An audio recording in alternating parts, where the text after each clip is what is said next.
Okay, fabulous. Okay, thanks, Gary, and thanks to the board for being able to come out and do this presentation.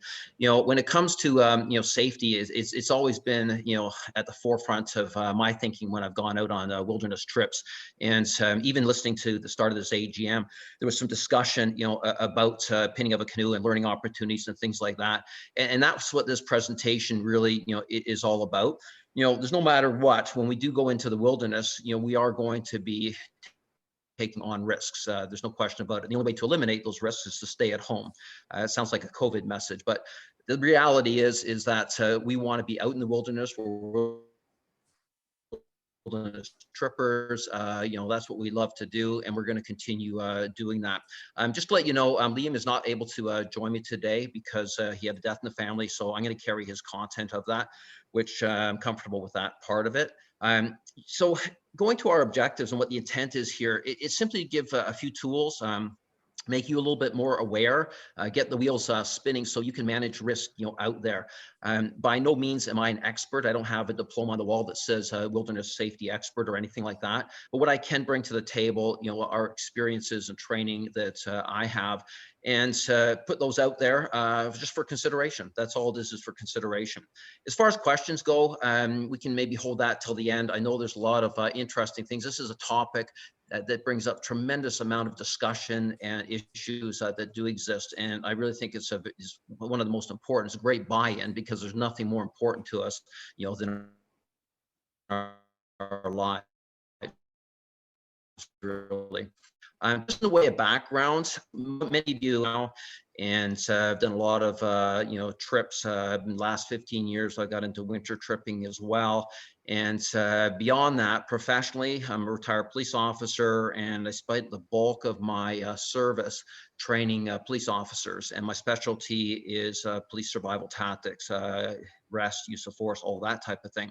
So this is really in my wheelhouse because I'm transferring content that I work with in that particular program into this world, because the principles are virtually the same and they transfer over. I'm also a lifetime martial artist, and which goes to fitness and everything else. I know if Liam was here, he'd be talking about that because that's his type of background as well. What planted the seed for me with this is that this incident that did happen with Liam back in February 2019, it was a real eye opener to in Algonquin that happened in the fall with the fatality there, and many other things that have happened in my life that I look to, and I thought it'd be really nice to put something together that we can throw out there, and hopefully maybe it helps somewhere down the road and prevent someone from getting some injury because they take certain action along the way. As far as an overview of the program here, what we're going to be doing is we're going to be looking at 4 key areas. We're going to look at pre-trip planning. We're going to then get into en route planning, and from there get into incident management and then incident debriefing. So I've got 4 key areas that I want to hit on in this presentation. I'm going to be starting off with a piece of video imagery, and I do have the Zoom set up to optimize the video right now. After it's finished, I'm going to go out and I'm going to change it back because I think the screen is not that clear right now. So this video, I use this in training that I work with right now, and with wilderness safety, but it has a whole lot to do with managing risk. And when you look at this thing, what I'm trying to do is create a correlation between what you were going to see in this video and what we're going to end up talking about, which is going to establish our objectives and to get us to some of the things that we're going to be talking about in this presentation. So I want you to observe the video, and I want you to think about it, and then I'm going to feed some of the observations. Normally I would get a class to feed these, but I'm going to feed the observations on the screen, and then what we'll end up doing is taking a look at those, and I'm going to link those to wilderness safety, and then I'm going to get into some of the core content. So hopefully this video works out okay here. Here we go. Hey, this is Pete. Start again. Hold on. Go. This is Pinky. He's a male cat, domestic short hair. He's available for adoption. He's pet of the week, Placer County Animal Shelter. He's a very loving cat. Hang on to us, please. Come here. Pinky. Pinky. Pinky. Whoa. Whoa, whoa, whoa. Well, we got a wildcat on our hands. Pinky, settle down, bud. Careful, Cole. Careful. Oh, I get a catch pole. Somebody get a catch pole. Pinky? Just set it over. No. Get a catch pole. Catch all pole to get him. Yeah, because I'm not gonna grab him. Oh, dude. Watch it, he's caught up in there. Just disconnected from the deck.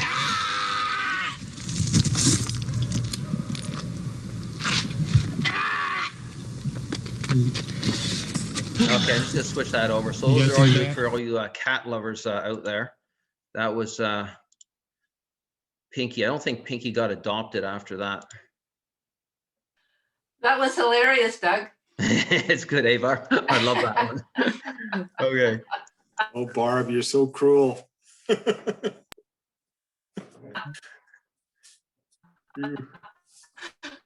Okay, my legs are crossed. You have- Gary, is that that word observations? Is it clear? Yeah, everything is Yes. good Yes. now. It's clear. Okay, super then. Okay, so if we take a look at this as far as what ended up happening here, I would get observations from the class on this. The first thing that I want to throw forward here is I think he misjudged Pinky. So in misjudging Pinky, he went in there. If you heard him say a lovely cat, well, it didn't turn out to be a lovely cat in the end of the whole thing for him, anyways.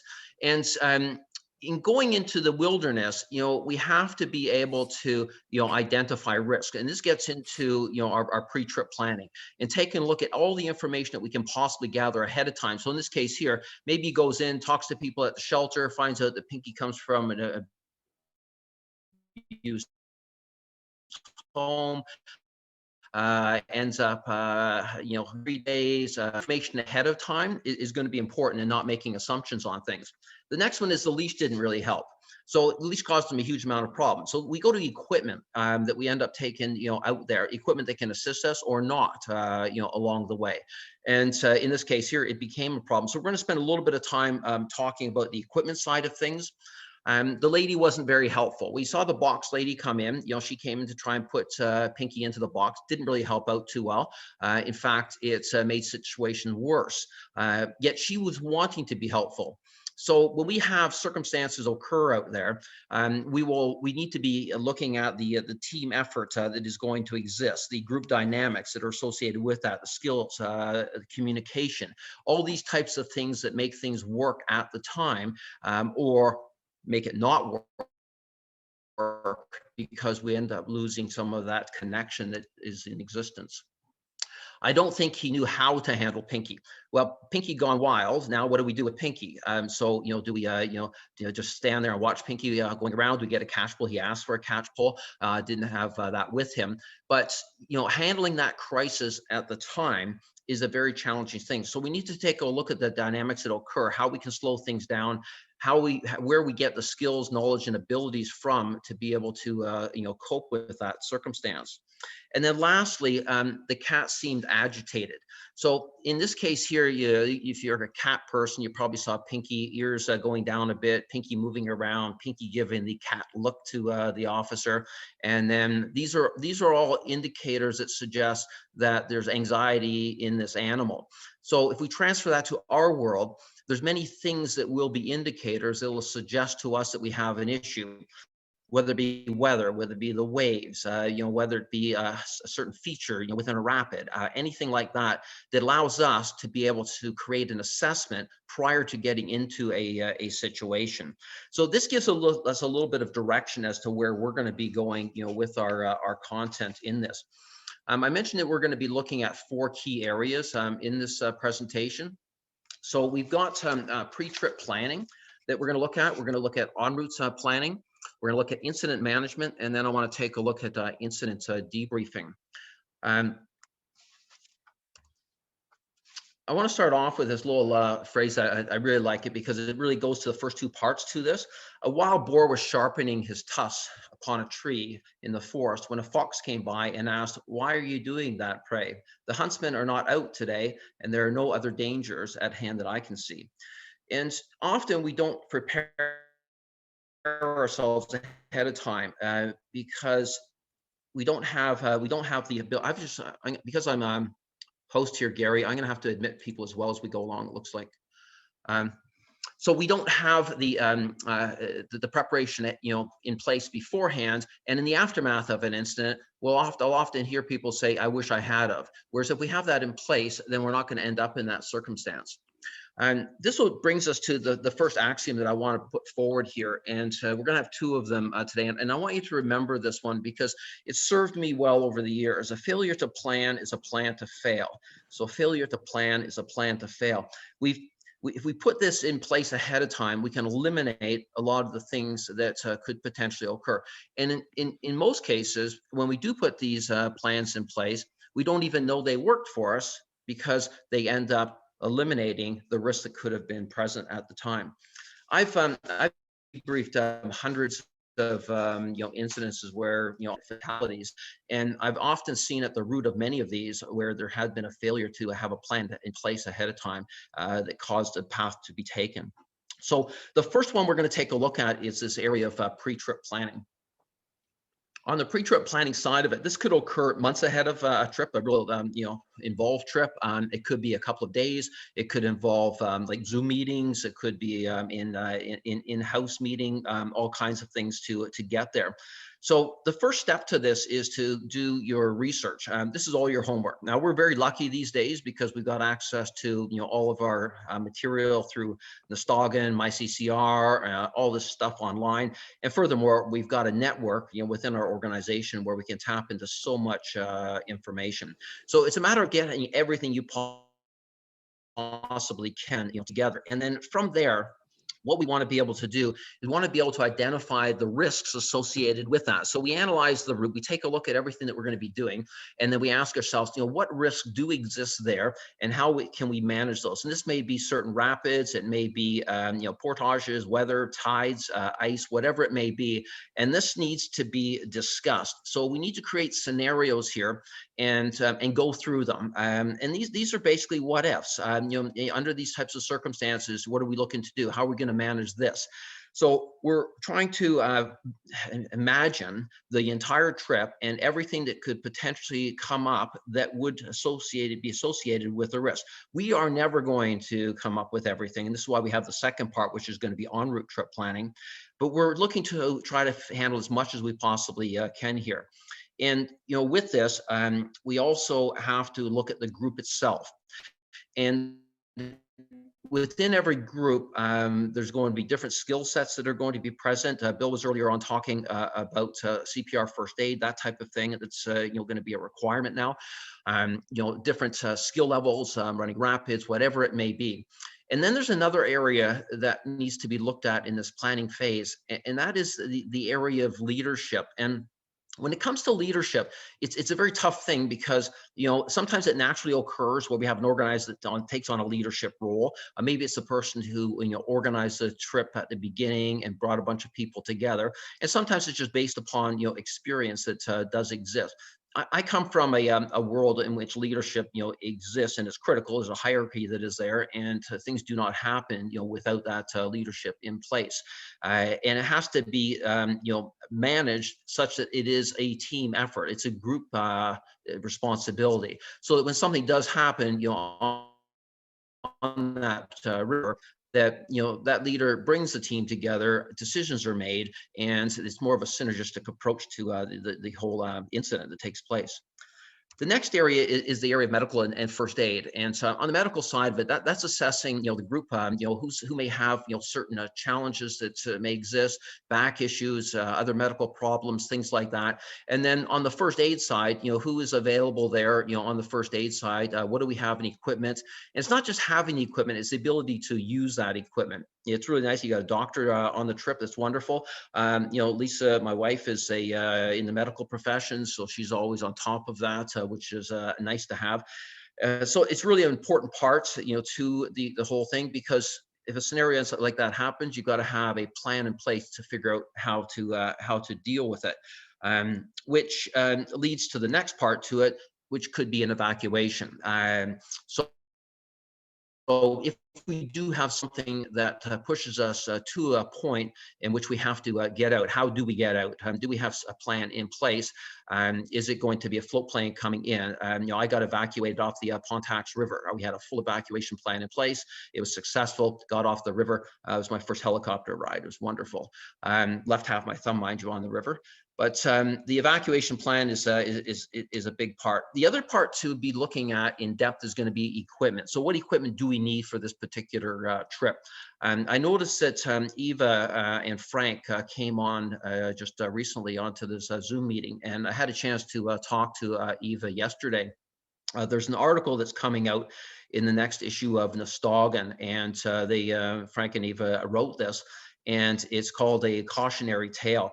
And it fits beautifully with this whole pre-trip planning part of it. And I'd really encourage you when you do get the issue and an opportunity to read that is it dovetails beautifully with this whole part, and you could even use that as a case study for this. So I really applaud them for that, and they may come on afterwards and talk about some of these things because it's a perfect fit. The last area is the area of communication. I work with an InReach. I really enjoy that piece of equipment. We've got the technology there these days, and it's got the ability to get us out of some sticky situations. And it got me out of one this summer when I was up in on Lake Superior, and we ended up being windbound, and so we couldn't get ourselves out of a situation. So I would have been there for several days had we not had the ability to have a communication in place. So it is it's a fabulous piece of equipment.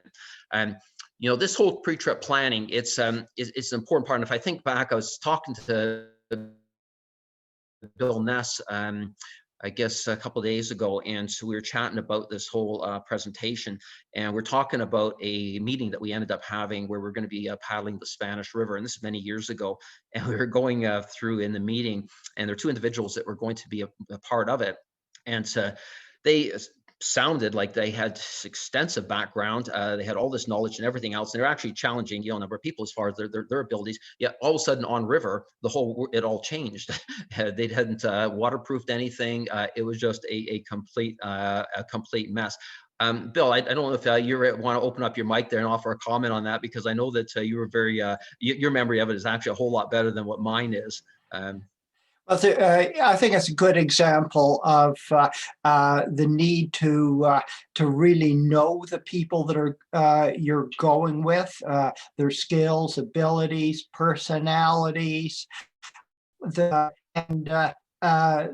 depth to which you want to look into that is proportional to the remoteness and length of the trip. If I'm going out for the day, I can usually live with almost anything on any other people on a relatively non-demanding trip. If I was going to spend a month in the Northwest Territories, I would really want to know who I was going with. Actually, I probably would want to do more than just meet and talk to them. I'd want to go out on some short shakedown trips to ensure that I fully understood who these people were and their capabilities. You can even get into a screening process here, almost a checklist, something like that is in place that you can end up going through. And a lot of times we're reluctant to ask these questions and to seek this information, maybe embarrassed addressing it. Yet it's so important to do it at this stage of it, because these types of things can come forward, and you can maybe eliminate these types of risks going into a situation. I'm going to move from here into the next phase of this, and that gets into our en route planning. And I am going to be working with some examples here, and I've got an example that I'm going to share with you in this particular block. But just to run through the list here, the easiest way to do this is thinking of a rapid. So we've got a rapid that's going to be on our trip, and we're en route on the trip. Now, we knew the rapid exists ahead of time, yet we don't know what that rapid is necessarily going to look like because of water levels. We've never been there before. We do know it exists. So there has been pre-trip planning, yet en route, we need to have a plan at this point.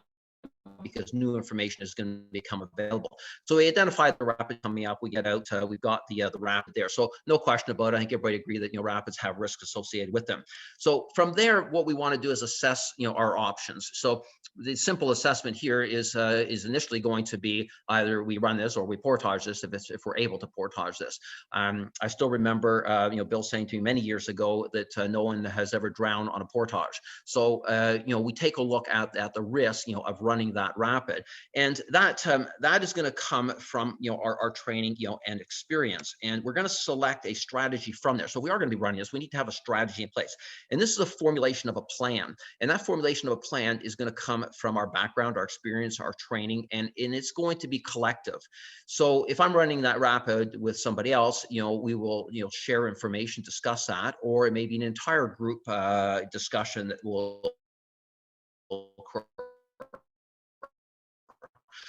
So the strategies looked at, and then there's what needs to happen is to identify the variables that may exist in it. So these are the what ifs. So if we're going down this particular route that we're selecting, what if we miss that eddy? Where are we going to be? What's going to end up happening from there? How do you want to handle that at that point in time? So as much as possible, and we will never get everything here, but as much as possible, we want to explore these variables.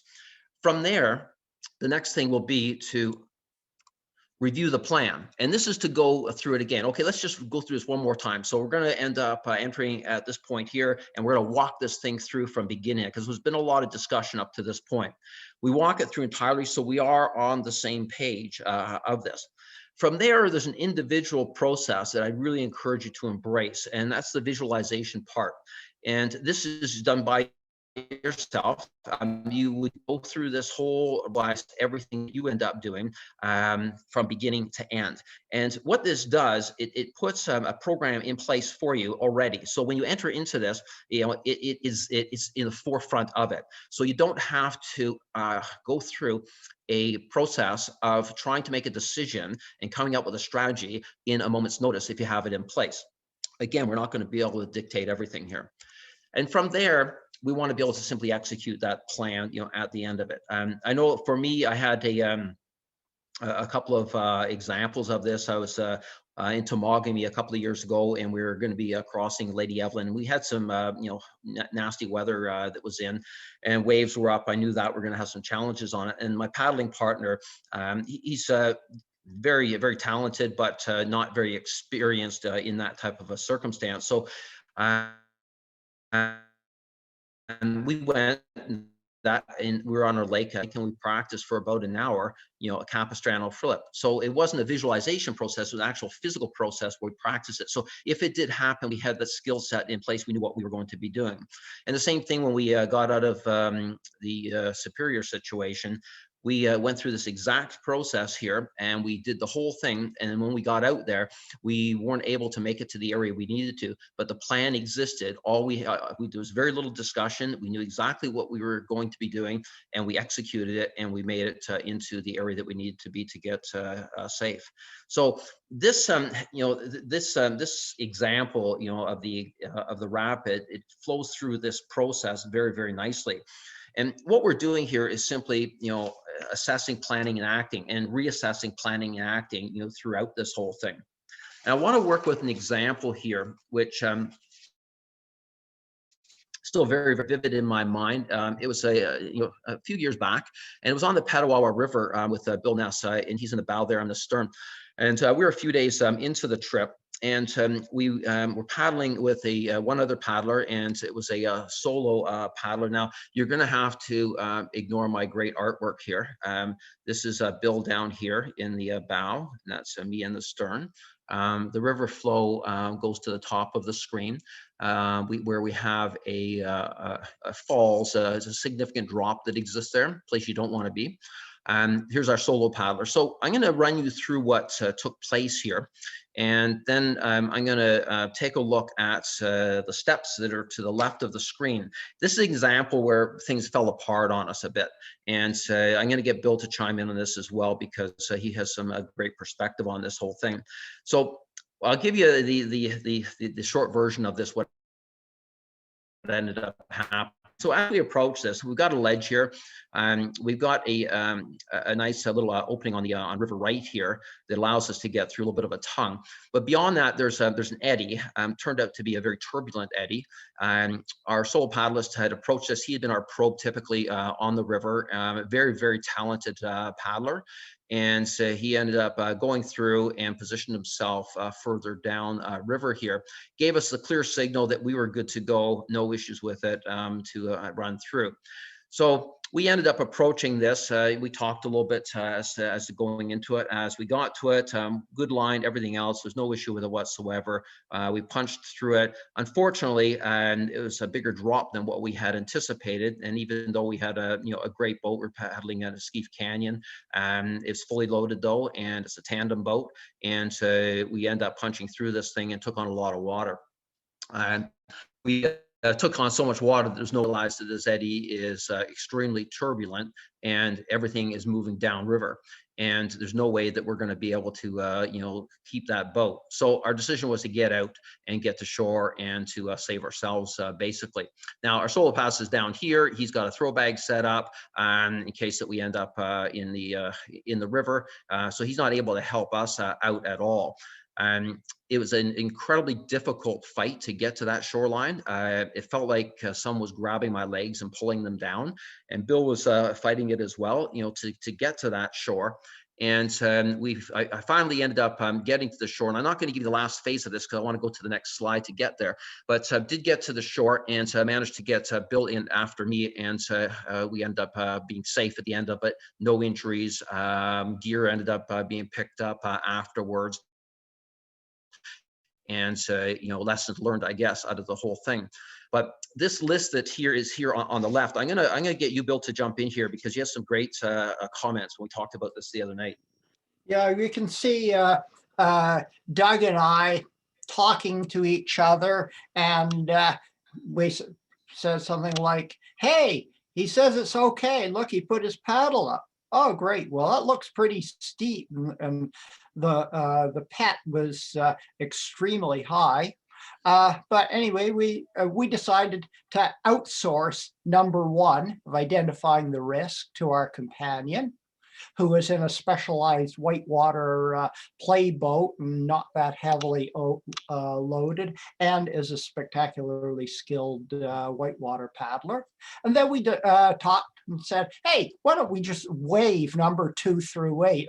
What's the problem here?" By the way, this is one of these be doing, not what we did. Okay, so we we just waived 2 to 8. Yeah. Went What down we there. could have done very easily is to have positioned ourselves over to the right here, got ourselves out, taken a look at it, and gone through 2 to 8. And had we gone through 2 to 8, Bill, what were you saying we would probably have done Well, then? I think we would have realized that was far too steep and turbulent for a heavy loaded tandem canoe, which would just a submarine. We also would have noticed that, unlike what we would have expected, that the water would flow around that curve on the right, where it says eddy and where we see our companion. In fact, the water was coming down and then moving straight out to where it says falls. So though our friend was positioned as seen with his throw bag, it didn't matter because we were never going to make it down that far. We were going straight down over the falls. If we'd had a good look at it, we would have realized he should have been much closer to the ledge, so that if anything went wrong, he'd be in an excellent position to help us. But that's the consequence of not following through the magic 8 steps. And it's funny when I went into that, I had this feeling in my gut that there's something wrong here. Just didn't feel good. And sure enough, it was not good. And the next part, what ended up happening is I positioned myself on the rock and got myself my one hand into a crevasse that was there, and my feet were stabilized there. And Bill was still in the water, and he was struggling to get to the shore. And he wasn't that far out, but he wasn't making great progress either. So I didn't have a bag that was attached to me. I didn't have my paddle with me. I didn't have anything to get to him. So I chose to take my PFD off, put it into my hand, and send it out into the water, and he was able to grab onto it, and I ended up pulling him in. And some of you may be sitting there saying, "Oh, you never take your PFD off in whitewater." I don't believe in absolutes. I believe in this. Sometimes we do have to improvise, adapt, and overcome in circumstances, and we need to be flexible with things. They're not absolutes that do exist out there. These things have to be judged at that time, and you have to make sound decisions. And it ended up working. Got out, and everything was sort of fine. At the end of it, I guess. We're going to move from here into the third phase of this, and that is incident management. And on the incident management side, I want to take this trip that we did back in 2019. This is the one that Liam was on with me, and he was going to offer his perspective on it. But I'm going to share it with you so you have an understanding of it, because it lends itself beautifully to managing a crisis and learning opportunities that do flow from it. So just to give you a quick idea what our intention was, originally it was 3 that were going, but one ended up getting injured before the trip, so we readjusted. We were well prepared for this and going in, so we ended up pulling on into Johnny Lake. Our intention was to go up through Johnny to the top of it,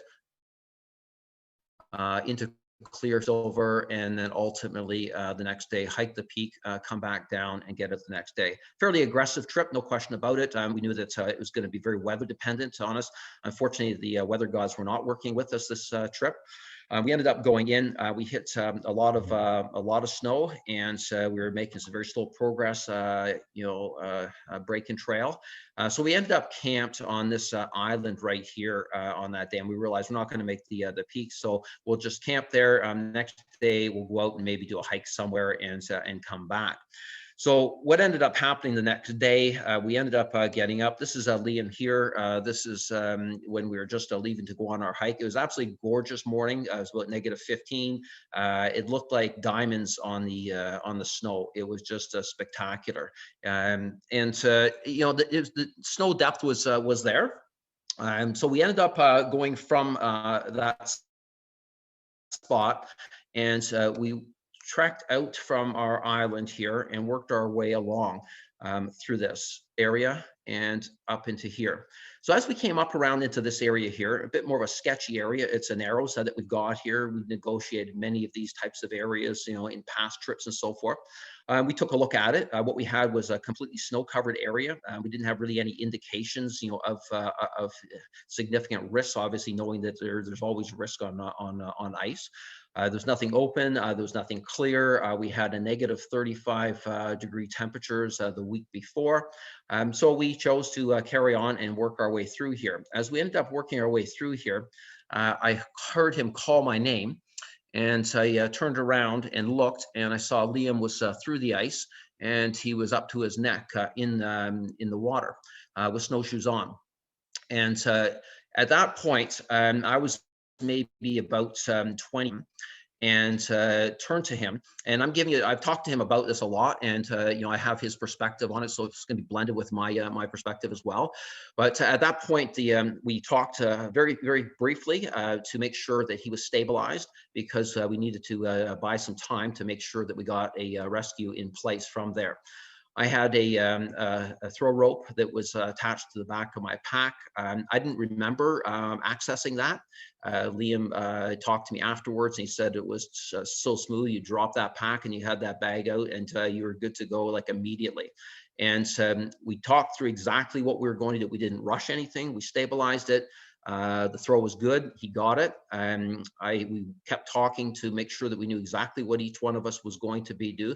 Just so you know, Liam's background, he's a retired OPP officer. He's also a TAC team officer, and background in managing crises. So through that conversation, we decided that I dropped myself down, locked myself into the snow as much as I could, and then we popped him out, and he shimmied across the ice. We were onto some safer area. I was standing on it. He stood up, and he gave me a big hug, and he said our relationship just changed. So it was at that point that we had a second issue to deal with, and that was to figure out what to do now. We made a decision to make it back to our base camp. We had a hot tent. So I already had sighted, we didn't have a lot of wood chopped at that point, but I knew where there was good soft dead wood that I would be able to get very quickly. So we hightailed it back. He got back there. I got the heat going in the tent, got hot fluids into him. Took about 2 hours before he was, completely open. Some beautiful whiskey, had a little shot of that, and then we entered into our debriefing process. So that's the incident that occurred. With that, I want to take a look at this area of incident management, because this incident, brings this the whole list forward very, very well. So the first part of this, this is basically a crisis that happens. So this is going down that rapid, and all of a sudden that boat gets pinned, and somebody's in there, and they're with that boat, and we got an urgent situation in place, and we're doing a rescue. So how do we handle this thing? So the first thing that's critical is communication, and this is between all parties that are present. So for Liam and I, it was calm. There was no raising of voice. There was no panic in the conversation whatsoever. Every bit of it had purpose, and we knew exactly what we were doing, and we were going through it and good idea. But the first part to it as well, physically, was to slow the situation down. We need to buy time. So how do we buy time? I got another good example when I was doing the Don River Day, when we were working that with the Toronto Region Conservation. I was responsible for Weir 1, and we had this guy coming down, and obviously he wasn't very skilled. I was in the stern of the boat, and this boat had a lot of lashing in it, and he ended up dumping, and so he ended up with his foot caught in the lashing that was in the boat. And he was in the water, and the water was going over. And that wasn't that deep, but still, he was pinned, in the water with this boat, and he couldn't get his foot out. And as soon as I got to him, I held him and lifted him up out of the water so that he'd be able to breathe. So I was able to slow the situation down and then talk to him and explain what we were going to do. And I made a decision to cut the lashing. It's the only time I've ever used a knife on my PFD. And I cut it out, and we got him out of the river, and everything was fine afterwards. So wherever possible, you want to slow that situation down and then determine the options. So for Liam and I, we wanted to look at how are we going to get you, out of that water. We've got the rope there. We're going to work with that. So we walked through a plan. We took our time going through that plan. We didn't rush it. We took our time. And from the plan, we clarified it. This is exactly what we're going to do. On the count of 3, I'm going to pull, you're going to pull, you're going to get popped out of this water, work your way slowly over to me, lay flat, keep your weight distributed. And once you get to me, and then we'll get up, and then we'll figure out where we're going from there, because we got more time available to us as well. So going back to that, assess, plan, and act model that I gave you, this is exactly what's occurring here. From there, we simply execute that plan. And the challenge that we're going to be faced with is that plans don't always necessarily work out. So we may have to reassess, in rescue, whatever it may be. We then need to reassess. We're always fighting time, though. And anytime we're in a situation like this, we want to try to buy time as much as we possibly can, along the way. When I was talking to Bill the other night on the phone with this one here, he was talking about a professional rescue that he watched online, and he said this was exactly the process that ended up taking place, in that particular rescue. And so often we find emotion comes into play, panic ends up happening, and I'm going to talk to you in a second here about how to change that. And so, we do crazy things. Like all of a sudden we jump in to save our dog in Credit River. We had an officer who was at Lake Ontario, and the person was drowning in the water. The officer didn't go in and get him. He made a decision. So had he gone in, he probably would have drowned himself. So he didn't have a bag with him or anything like that to be able to deal with it. So we need to be able to slow it down if we can, and we also have to be able to make decisions that are going to be rational along the way. And when I think of the incident that I had with Liam there, we worked together on that, and there was no way that we were going to give up on it. So no matter what we ended up doing, we were going to ensure that we were going to have success at the conclusion of it. Because of our backgrounds, he had confidence in me, I had confidence in him, and we were going to get to that one way or the other. I want to touch a little bit on an area that we deal with in officer survival training, and it's what happens to the body under stress. So all of a sudden Liam goes into that ice. We're both under stress at that moment in time, and various things happen physiologically and psychologically. Sympathetic nervous system. So it ends up kicking in, under these types of conditions for good reason. It's a mammalian response to high level stress that ends up taking place. It's our fight or flight response that we end up having. And it's, in a lot of cases, it's a very good thing. It gives us the strength, the ability to handle things under those types of circumstances. The problem that we run into is there's negative impact as well. And the negative impact I want to talk to you about is on the cognitive side, of it all. And this is where we end up seeing an area of hypervigilance ending up coming in. So we end up with this fight, flight, or freeze part of it, which can be useful, but we also have a cognitive impact to this as well. And we can see submissive type of behavior of just giving up on something, a feedback loop where we start doing the same thing over and over again. So we're not accessing, a high brain function here. We're not thinking things through. We're creating irrational behavior, and often people just simply call this, as panic. So this cognitive performance, we have difficulty going through a process of a reaction time. So PAFI is perceive, analyze, evaluate, formulate a plan, and initiate motor action. So the perception. So I go back to the incident with Liam there. I see that. I then analyze and evaluate it and say, shit, we got a problem here. He's in the water, he's cold. So I then, from there, formulate a plan. So my formulation of that plan is based upon training, experience, equipment availability, and everything else, and then initiate that. That process that exists there, that cognitive process, it gets slowed down when we have the impact, the high impact of the SNS kicking in. We lose the ability to access the high level brain functioning that we need. And we also end up impacting with auditory exclusion, where we don't hear things the same. This is why it's important to use loud verbals, and they need to be repetitive as well. So, and ensuring that the person actually receives it, and it's two-way communication that exists. Well, how do we deal with this? First off, confidence is huge, and confidence usually comes from training, and experience. And the more we have that in place, the more confident we'll be, the less impact the SNS will have, and the less chance that we're going to be having an inability to access high-level brain function here. So one of the things that I work with a lot in our training is stress inoculation training. And that means we put people into circumstances that replicate real life circumstances such that it's safely done.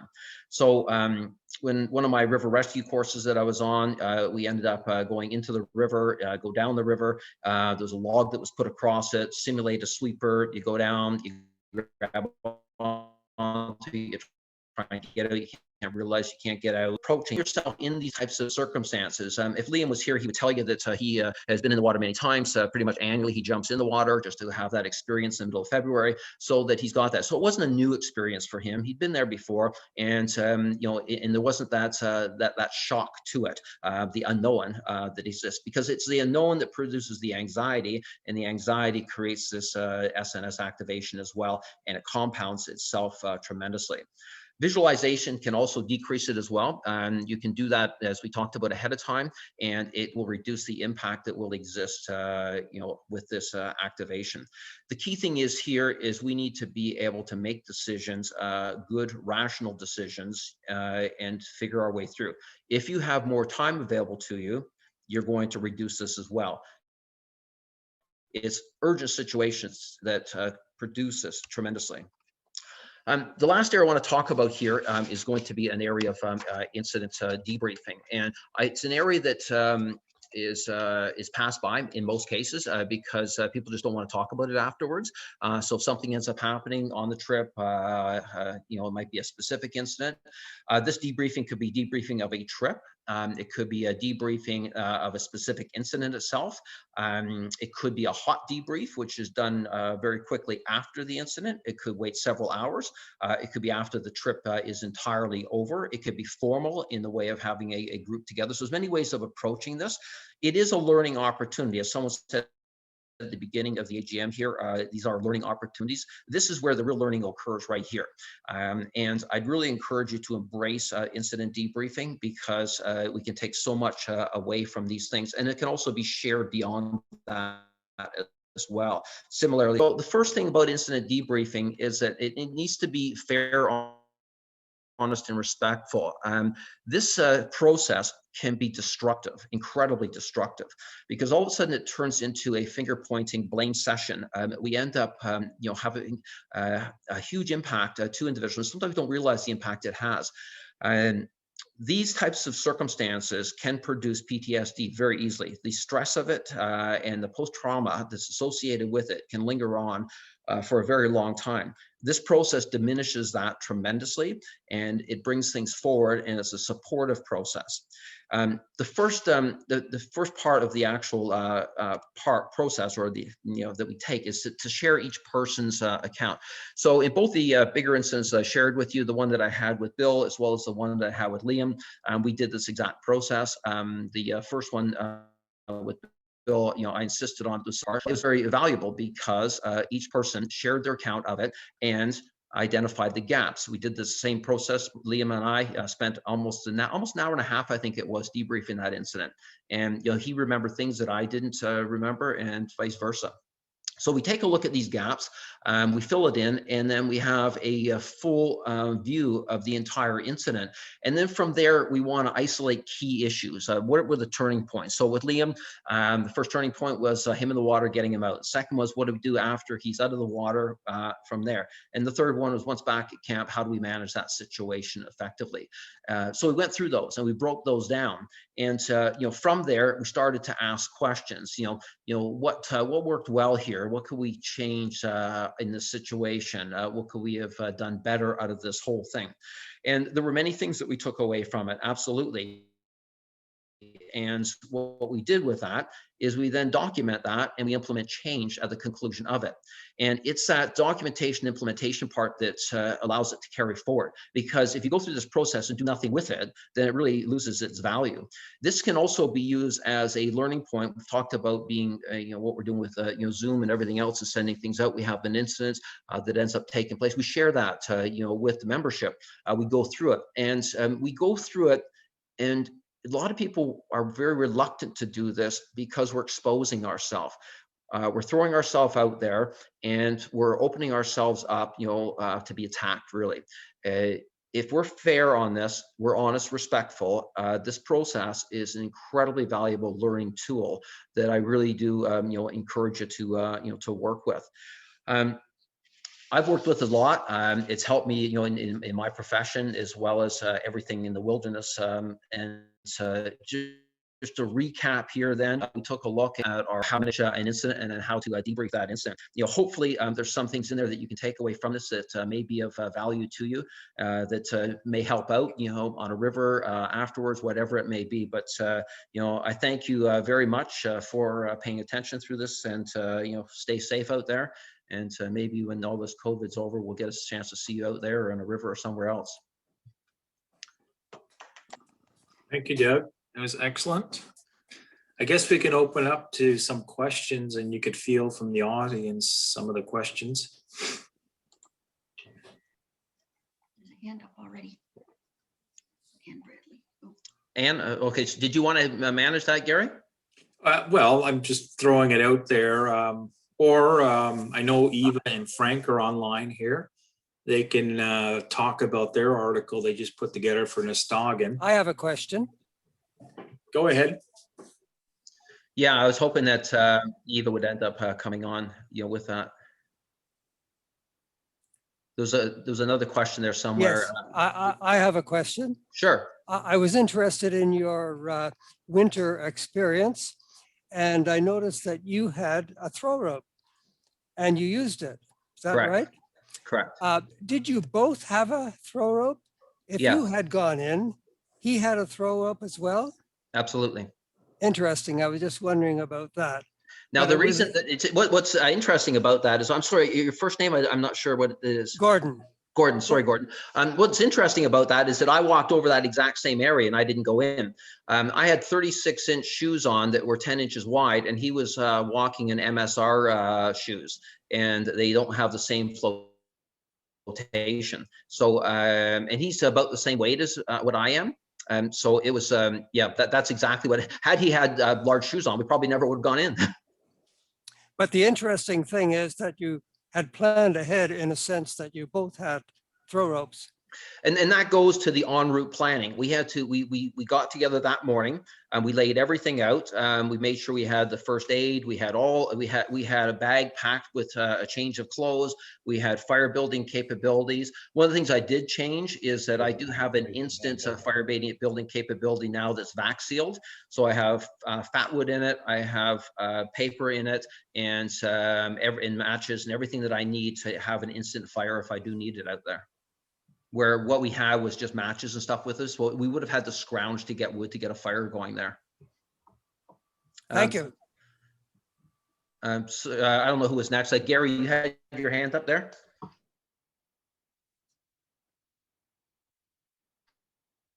Yes, thank you. Are you not worried about that 110-1? He's got 10 minutes before he loses control in the cold water. I don't actually believe in that because he does cold water immersion training. So he sits in that water. He's he was quite capable and comfortable being there for a length of time. Now, it wasn't a long time, Gary. So when I say slow it down, we needed about 10 to 15 seconds of time to formulate that plan. So I didn't all of a sudden take that bag out and just start throwing it all over the place, miss the throw, pull it back, try to figure out what to do with it, lose my fine motor skills out of the whole thing, and then everything just starts to fall apart. And you see that happen quite often, out of the whole thing. So there wasn't really a concern, about that time frame in there. Had he been in there for a very long time, then yeah, I think we'd start to get concerned. But we'd also start to see indicators of that, which he'd be communicating to me as well. Because the first thing he told me is, I'm stable, I'm locked onto the ice. He used holes, he had ice picks, but he uses holes to lock himself onto the ice. I think there was another hand up. Bill King's got one. Bill. You got two bills that are waving at you. Yeah. Bill King. The only thing I found surprising about that was that you were able to get him out with his snowshoes on. Yes, and that what he did, he feathered his shoes. So he took them more sideways, and he allowed them to feather out of the water as opposed to pull him up, because he's about 175 pounds, plus he's wet, plus he's got a pack on, plus he's got snowshoes on. I actually tore muscles in my back in pulling him out of there, which I didn't realize till sometime later, because you got that rush going on. But because there's no quick release on those shoes either, so they're on there, and it's not, you've got to deal with that, and it was a challenge, absolutely. There was another hand up. So I'm not. I'm just got two screens. Was trying to jump in there. I saw there was somebody. Eva, did you were you able to jump in and offer some? I know I had a chance to talk to Eva yesterday, about those things, and I told her I was going to be referencing the article and what it's incredible article that is so well done. So again, I thank you for that one, Eva and Frank, because it's just exceptional. Thank you. I just wanted to say that your presentation is excellent. I loved it, and it's really important. My fascination is with the pre-trip planning, particularly, and I put a lot of time into it. But the article with Frank, what it made me think about is, in the pre-trip planning, how much responsibility do people take on if it's a self-organized trip? So the responsibility is not really assigned by the system or organization. So everything gets created and people assume leadership and how it all happens, the interactions, and really where the responsibility for the pre-trip planning lies when it's a self-organized trip. So I think it's interesting to think about. It is, and it is a bit of a challenge. I do believe, though, if we don't have some structure to that, and we don't have someone that is putting things together, it doesn't mean that that person is making the decisions, but they are the coordinator of that. They're the ones who are making sure that there is that checklist for the equipment, whatever it may be, that we end up going through, so that at the end of it, everybody throws their hands up and says, well, wasn't my fault, wasn't my fault, wasn't my fault. Well, what we want to do is we want to work as a team, make these decisions, and come to a conclusion at the end of it, such that we don't end up in these poor circumstances. Absolutely. Bill Ness, Yes. you had, I know you want to talk about the liability part of it and how that links to the organization. Yeah. Okay. Eva's comments, couple interesting things. I think when we organize our own trips, or to a certain degree, even club trips, we have to decide how much we're going to adopt the democratic model versus some organizers tend more one way than the other. Some of us might feel reluctant to play the master sergeant role and tell people what they have to bring, what they have to do, or else it's my way or the highway. And and others who have no problem with that at all. I tend to like the democratic model where possible, but I think one has to draw the line somewhere. And I think especially when it comes down to emergency situations, democracy doesn't work too well in those, that you really need to have someone who is going to take charge. And perhaps before your trip, you recognize certain people with leadership roles in particular circumstances. Like in some cases, you may have someone who's responsible for the overall leadership. Another one, maybe you've got an ER physician with you. If there is a medical situation, that person suddenly takes the leadership hat. Or on the river, working your way through a difficult stretch of river, you may have your whitewater guru who suddenly grabs the hat and puts it over his helmet.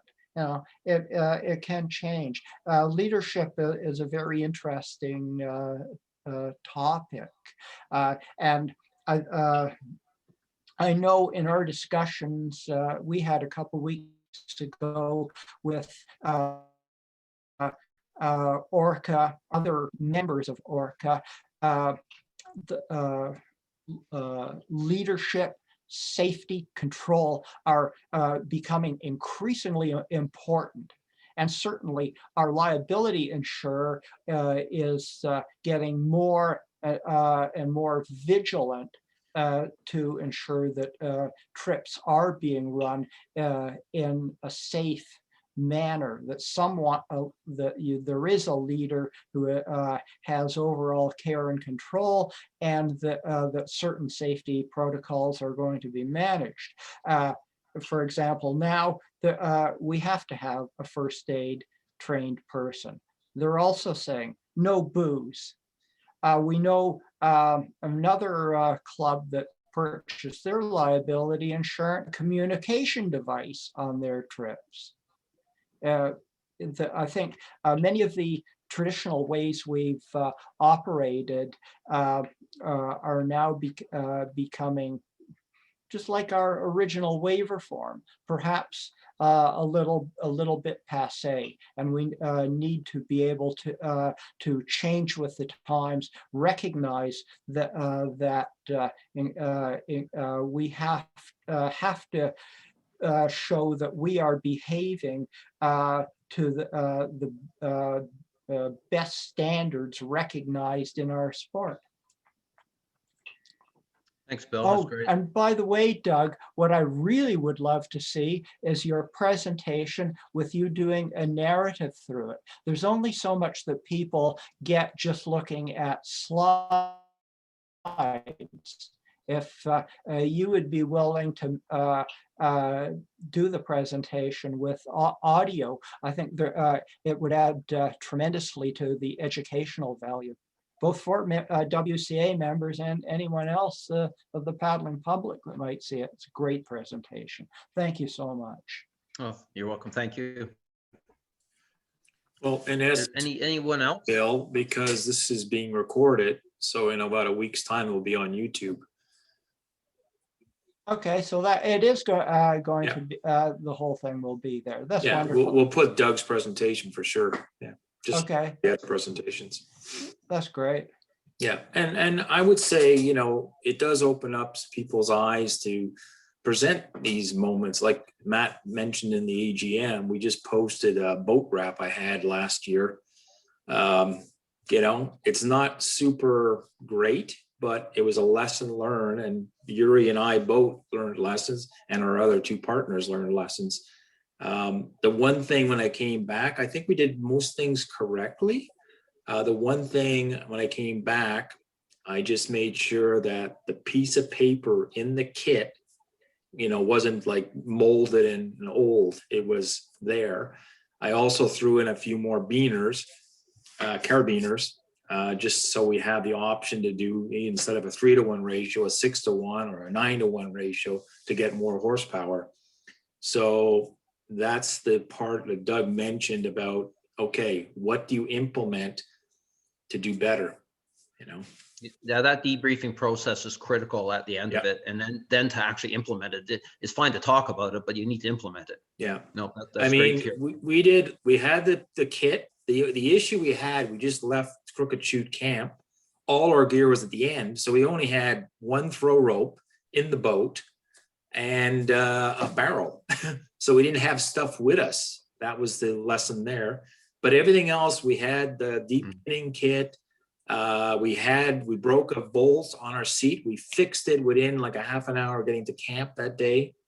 So we had all the repair stuff. So everything was good, but there's always something you could add, you know? And even the instructions, we had the instructions how to put the kit together, which we do like once in a blue moon, but that was helpful. Yeah, no, it's good to hear. Yeah, You now know, it's all on YouTube. People can look at it and maybe, you know, gain some insight. I'm thinking maybe the time is quickly approaching where the club could actually use a safety committee or a safety officer, someone who would make sure we are following best practices and would make sure that through the season there are on for COVID hands-on Yeah, safety that's a workshops. good idea, because you know, everybody's concerned about this, and it's only when something happens that we end up having an analysis of it, and we say, well, these types of things would have been better to have had implemented. I see, Steve, you've got your hand up on the list here. Do you have something you want to jump in with? Yes, I do, Doug. Yeah, thanks for your presentation. I was just wondering if there's anything equivalent to Google Street View for rivers.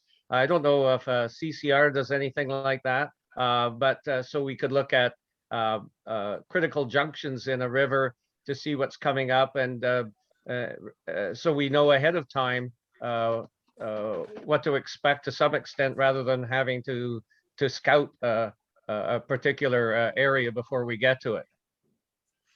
Yeah, I'm not the best expert Well, on. I would say Sandro's I meant Bill King, sorry. the ultimate expert on maps.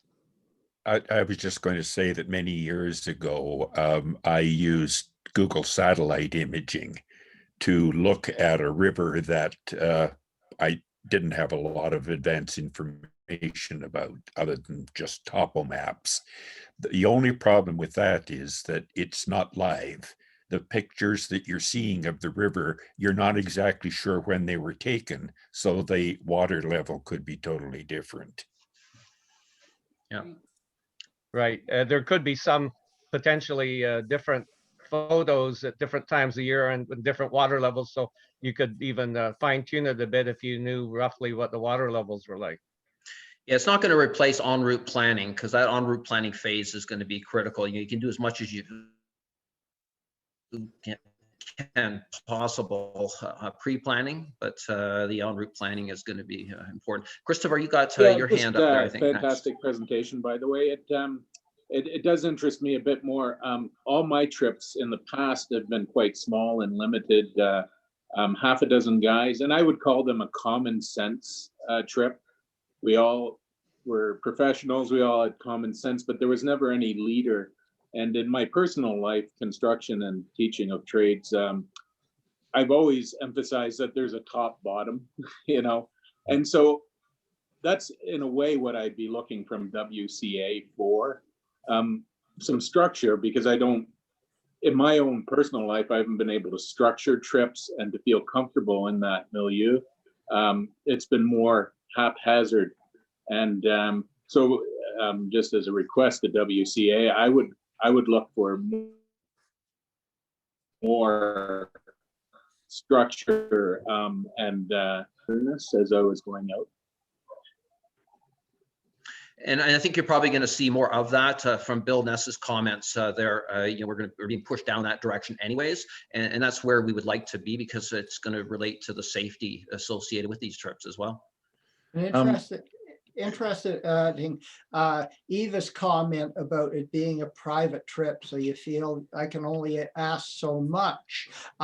Well, that's one of the advantages of organizing a club trip, that our club guidelines and safety requirements become something that you can say, I'm sorry, guys, this is considered best practices. You're going to have to do this, or you go do your own trip. Yeah. If I can jump in here, that it was myself who was the main organizer, in quotes, of this of a 10-person Hurricane river trip, and only one of us had done the Hurricane, and that was Eva, in different circumstances. And it was quite interesting to hear you, Christopher, mention common sense trip, because that, of course, was supposed to be our trip was supposed to be common sense, but when you're up to 10 people of a wide variety of skills, and you can't depend on common sense. And that's my takeaway from my trip, because we had a number of Zoom calls, and we all know each other, and we talked a lot before the trip, but we didn't go through a checklist, which caught us out, and our pre-trip planning was deficient, and I take responsibility. And our trip did not turn out to be, did not go critical, but a whole number of other things on the trip could have gone critical, but also didn't. So we dodged a number of bullets. And beginning, if you do proper pre-trip, you can preempt an awful lot of mishaps, potential mishaps. And then you have better brain power and better preparation and better psychological confidence to do en route modifications to deal with things that come up on a daily basis, because there's always things, weather, current. There's many things that happen you can't pre-trip, as we all know, but the more you do in advance, is the better, clearly. So we had a trip that was, I called it a cautionary tale, because I'm glad I didn't have to call it a tragic tale, because there was no tragedies happened on it, but it was close a number of times, and it was too close for comfort. And kudos to you for putting that together and sharing that, Frank, because it couldn't have been more timely in taking a look at it and dovetailing with what we're working with here. Now, just a question for you on, did you do any of the incident debriefing parts to that, or how'd you cover that? Well, I was interested when you said that too, that debriefing is critical to preempt pre-PTSD, and actually we did a lot. Eva was in on it.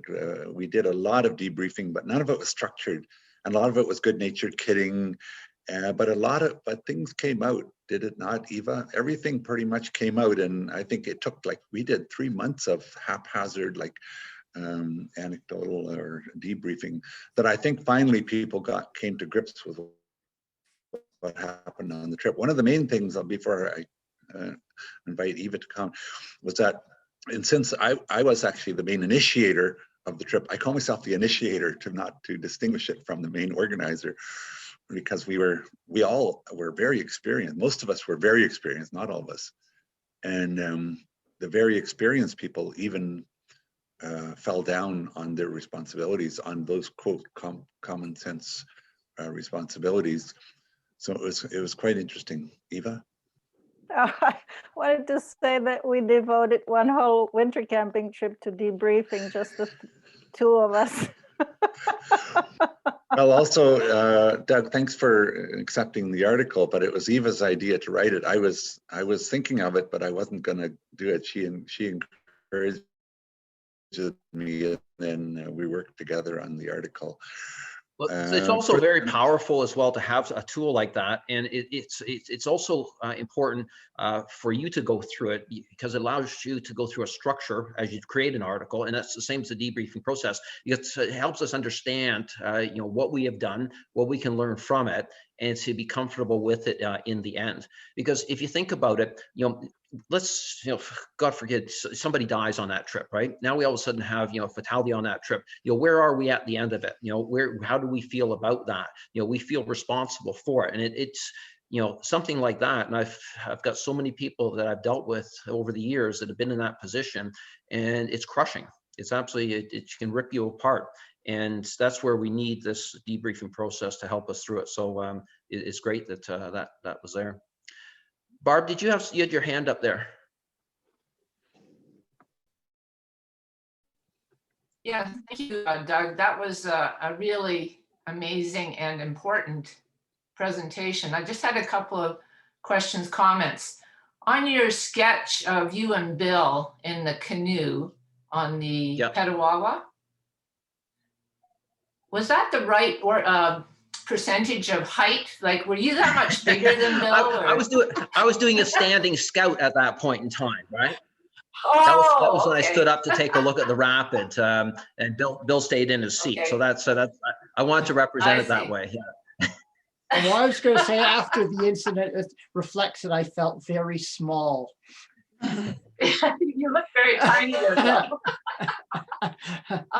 The other thing I was wondering about, for somebody with less strength than you have, Doug, is there a way of pulling your partner out of the water without needing as much muscle or something like that? Are you still there, Doug? I think he's frozen. Yeah, he might be a little frozen. Doug, you're frozen. You shocked him. Where'd you go? Oh, there he goes. I'm back. I think I did. Yeah. Oh, that was scary. Yeah. Your sympathetic nervous system. Yeah, it did. She froze. I ran. It froze. Yeah. You need to give him CPR. Yeah.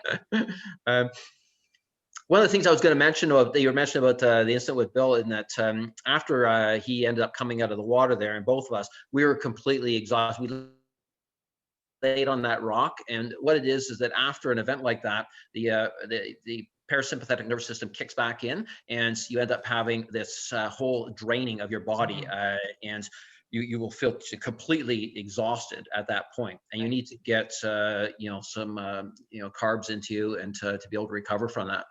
Mm-hmm. But we were just drained. Did you hear my second question? No. Yeah. No. What was it? For somebody who doesn't have as much strength as you do, and trying to pull a partner out of water, is there some method of improving your pulling ability? In that circumstance that we were in, no, I don't think there was anything that we had available to us that would have helped us out. And this goes back to, I think, pre and en route planning of the whole thing, knowing the capabilities, of the people that you have, on the trip. So, what are their paddling capabilities? What are they going to be like in a rescue? What are they like physically? Like I know what Liam is like. I know his physical capabilities. He knows mine. We know each other's backgrounds. So we go out there with that. So that's part of the whole package in going out. The same thing as putting that rope in there, putting our first aid kit in there and everything like that.